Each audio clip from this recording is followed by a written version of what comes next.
Déclaration politique relative aux assises convoquées par la SENCO.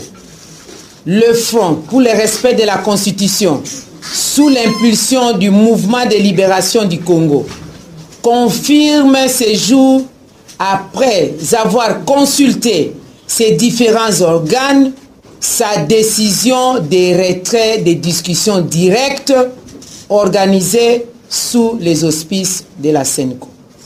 Le Front rappelle à l'opinion qu'il avait été consulté séparément par la SENCO à l'instar d'autres forces politiques et sociales en vue de dégager des pistes de sortie de crise.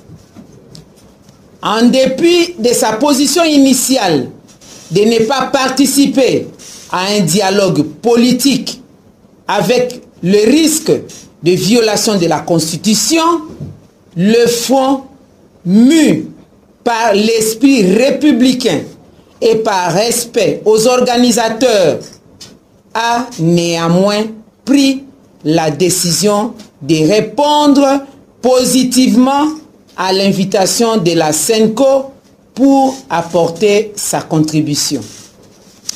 À ce titre, les différentes composantes, à savoir les signataires de l'accord politique de la Cité de l'Union africaine, le Rassemblement et le Front pour le respect de la Constitution, ayant été consultés distinctement, il devait en être de même pour la répartition des quotas en raison de 5 délégués par sous-composante dont le Front.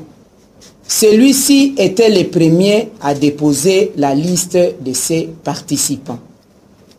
Contre toute attente et malgré des échanges nourris avec la SENCO, la distribution des invitations n'a point respecté la formule initiale de 5 délégués par sous-composante, ramenant les invitations du Front à 3 le premier jour pour retomber un jour après à 2. Le Front fustige le comportement hégémonique du Rassemblement qui s'est permis, avec l'aval de la SENCO, de s'attribuer les quotas du Front et celui revenant à la société civile.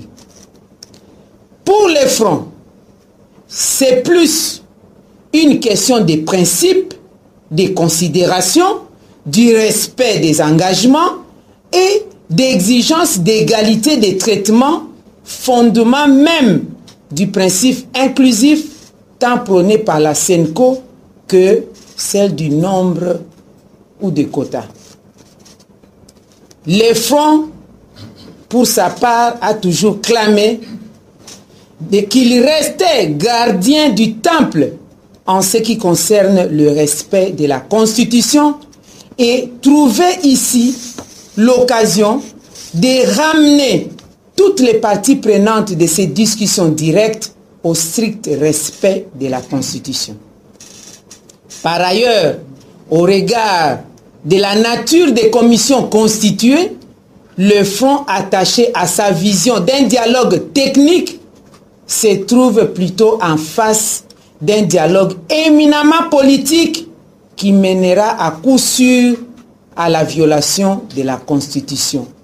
Sinon, comment faire participer les délégués du Front en bonne complémentarité aux travaux alors qu'ils ne sont qu'à 2 pour 3 commissions, pendant que d'autres forces aligneront 4 délégués par commission?